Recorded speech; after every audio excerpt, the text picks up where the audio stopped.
ሰላም ዲናችሁ የስድ እንግሊሽ እንግሊዝኛ ቋንቋ ቀለል ባለ መንገድ የምንማርበት ቻናል ነው። ዛሬ ደግሞ እንግሊዝኛ ቋንቋ ለጀማሪዎች ክፍል 35ን ይዤላችሁ መጥቻለሁ። በክፍል 35 የቃላት ክምችቶቻችንን 634 እናደርሳለን። ቃላቶቻችንን በደንብ ባከማቸን ቁጥር እንግሊዝኛ ቋንቋ እየቀለለን ነው የሚመጣው። ወደ ዛሬው ትምህርት እንለፍ።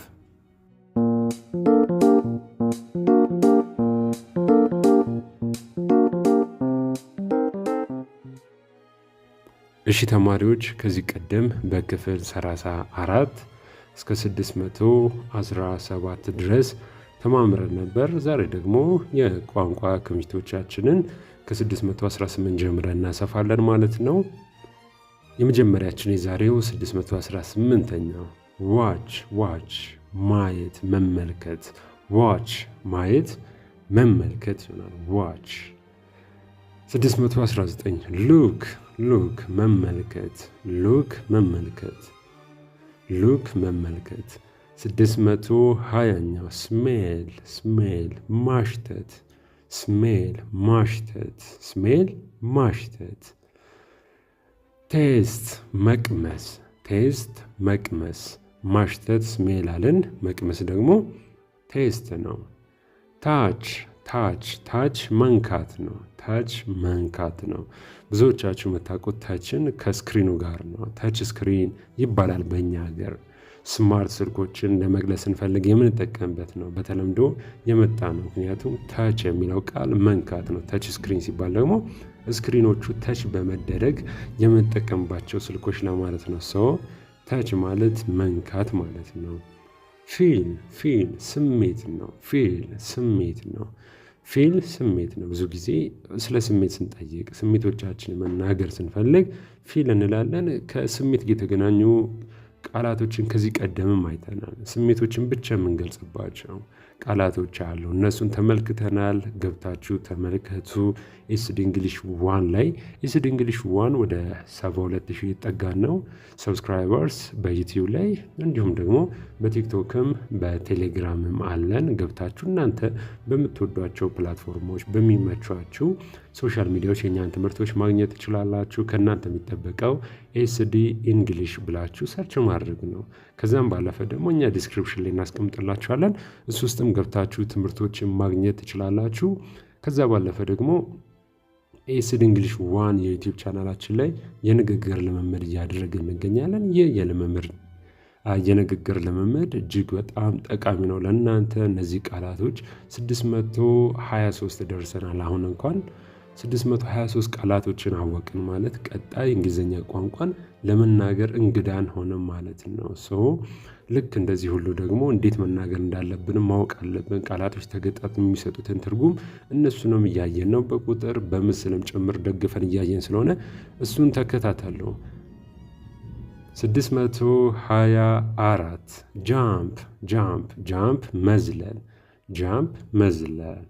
625 ራን መሮጥ። እንግሊዝኛ ቃላት እንዳጠቃቀማችን ነው። ይገርማቸዋል። ቃላቶችን በአንድ ትርጉም ብቻ ተያዙ። ለዛ ነው ኤስዲ እንግሊሽ 1 ላይ የንግግር ልምምድ የምናደርገው። ምክንያቱም ራን መሮጥ ነው፣ ግን አንዳንድ ቦታ ላይ ደግሞ ራን ምን ይሆናል? ማስተዳደር ይሆናል። ትላልቅ ድርጅቶችን ራን እያደረግኩ ነው ሲል አንድ ሰው እያስተዳደርኩ ነው እያለ ነው። እነዚህን ቃላቶች እንዳትገባባቸው ስለሆነ ያንን ደግሞ የሚገልጽላቸው የንግግር ልምምድ እዚህ ላይ ለጀማሪዎች እንዲሆን አድርገን ቃላቶችን ብቻ ነው የምናየው። ከዛም ባለፈ ደግሞ የንግግር ልምምድ ማድረግ የምትፈልጉ ኤስዲ እንግሊሽ 1 ላይ ሂዱ። ተመሳሳይ ነው። በእንግሊዝኛም ጽሑፉ አለ፣ እንግሊዝኛ በአማርኛው አለ፣ እንዲሁም ትርጉሙ አለ። ከዛም ባለፈ ደግሞ ለእናንተ እጅግ በጣም አድርጎ የሚረዳችሁ ቃላቶችንም ሆነ አባባሎችም ሆነ ንግግሮችም ሆነ በምስል ሲሆን ነው። አእምሮ በቀላሉ በምስል የሚሰጠውን ነገር መዝግቦ ስለሚይዘው ቀጣይ መናገር ስትፈልጉ ሰዎች ሲናገሩ በቀላሉ ያን ነገር እንድታውቁት እንድትረዱት ይሆናልና ኤስዲ እንግሊሽ 1 ላይ ሄዳችሁ ትምህርቶችን ተከታተሉ። 626 መራመድ ማለት ስትፈልጉ ምንድን ነው የምትሉት? ዎክ መራመድ፣ ዎክ መራመድ፣ ዎክ። መዋኘት ማለት ስትፈልጉ ደግሞ ስዊም መዋኘት፣ ስዊም መዋኘት፣ ስዊም 628 ላይ ደርሰናል። መንዳት ማሽከርከር ወይም መንዳት ማለት ስትፈልጉ ድራይቭ የሚለውን ትጠቀማላችሁ። ራይድ የሚለው ደግሞ መጋለብ ለማለት ይጠቅመናል። ራይድ መጋለብ፣ እነሱ መጋለብ ነው የሚሉት ራይድን።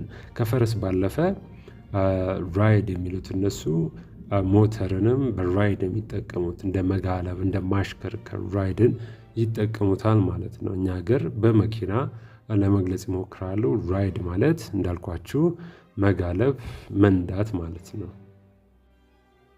630 ደርሰናል። መብረር ፍላይ መብረር ነው። ስትሪት ጎዳና ማለት ነው። ስትሪት ጎዳና። ውጭ ሀገር ያላችሁ ሰዎች በደንብ አድርጋችሁ ነው የምታውቁት። ምክንያቱም አድራሻ በምትሰጡበት ሰዓት ላይ ትልቁ አድራሻ መስጫችሁ ወይም ደግሞ ማወቃችሁ ስትሪት ነው፣ ጎዳናዎች ናቸው። ምን ጎዳና ላይ ነው ይባላል። እያንዳንዱ ጎዳና ስያሜ ስላለው ማለት ነው። ከጂፒኤስም ከምንም የምንወስደው ያንን ጎዳና ስትሪቱ ነው። እኛ ሀገር ያ ነገር እንዳለ አላውቅም። ካለ እስቲ ኮሜንት ስር ሊያስቀምጡልኝ። እኛ ሀገር በሰፈር ስያሜዎች ነው፣ ውጭ ሀገር ግን በስትሪት ነው፣ በጎዳና ነው። ሮድ መንገድ ነው። መንገድ ማለት ስትፈልጉ ሮድ ነው የምትሉት። ሮድ መንገድ። ሃይዌይ ፈጣን መንገድ ሲሆን ነው። ብዙ መኪናዎችን በአንድ ጊዜ በፍጥነት እንዲያሽከረክሩ የሚያደርጋቸው መንገድ፣ ያ ፈጣን መንገድ ምን እንለዋለን? ሃይዌይ እንለዋለን። ሃይዌይ መኪናዎች በፍጥነት መሄድ ሲፈልጉ የሚጠቀሙባቸው መንገዶች ናቸው። ሃይዌይ። ብሪጅ ድልድይ ድልድይ ማለት ስትፈልጉ ምንድን ነው የምትሉት? ብሪጅ ነው የምትሉት። ብሪጅ። የዛሬው ይህንን ይመስል ነበር። የዛሬው በብሪጅ ቋጭተናል ማለት ነው። በቀጣይ እንግሊዝኛ ቋንቋ ለጀማሪዎች ክፍል 36 ይዘንላችሁ እንመጣለን። ዛሬ ያቆምነው 634 ላይ ነበር። ከ635 ቀጥለን ደግሞ በቀጣይ እናያለን። ይህንን ከዚህ ቀደምም በጣም ብዙ ጊዜ ነግሬያቸዋለሁ፣ ግን ደጋግማችሁ ስለምትጠይቁኝ ነው። እነዚህን ማወቃችሁ እጅግ በጣም ነው የሚጠቅማችሁ። ምክንያቱም ቀጣይ መናገር ቃላቶችን ማገጣጠም ትሪኮቹ ቀላል ናቸው፣ እናሳያቸዋለን። ኤስድ እንግሊሽ ዋን ላይም እያደረግነው ነው። ኤስድ እንግሊሽ ዋን ላይም እንዴት መናገር እንደምችሉ የሚያሳዩ ፍሬዞችን እያየን እንገኛለን እና እነሱን ባወቃችሁ ቁጥር ቀጣይ መናገር ማዳመጥም እንግሊዝኛ ቋንቋ ላይ መግባባትም ይቀላችኋል። ብዙ ሰዎች የሚሳሳቱት እሱ ጋር ስለሆነ ነው። ሰዎች በደንብ አድርገው እንግሊዝኛ ቋንቋን አያውቁትም። የተወለዱበት ቋንቋ አይደለም። ተናግረውት አያውቁም፣ አዳምጦት አያውቁም፣ ቃላቶችን አያውቁም፣ አባባሎችን አያውቁም። ከመሬት ተነስተው መናገር ይፈልጋሉ። በዛ ሰዓት አይምሯቸው ውስጥ የሌለን ነገር መናገር አይችሉም። ሰው አይምሯችሁ ውስጥ እንዲኖር ማድረግ አለባችሁ። አይምሯችሁ ውስጥ እንዲኖር የምታደርጉት ደግሞ ልክ እንደዚህ በተደጋጋሚ ትምህርቶቻችሁን ስታሰፉ ነው። ለዛ ነው እኛ በምስልም በሁሉም ነገር እናንተን እንዲረዳችሁ እያስቀመጥንላችሁ የምንገኘው። ቀጣይ በክፍል 36 እንገናኛለን እንደተባባል ነው። እስከዛው በሌሎችም ሶሻል ሚዲያዎች ላይ ያለን በቲክቶክም በቴሌግራምም ስለመጣን እናንተ በተመቻችሁ ፕላትፎርሞች የኛን ትምህርቶች ማግኘት ትችላላችሁ። ይህንን ቪዲዮ ላይክ አድርጉ። እንዲሁም ለወዳጅ ለዘመድ ይጠቅሟል ብላችሁ ለምታስቧቸው ሰዎች ሁሉ ሼር አድርጉ። ቀጣይ እስክንገናኝ ድረስ መልካም ጊዜ ለሁላችሁ።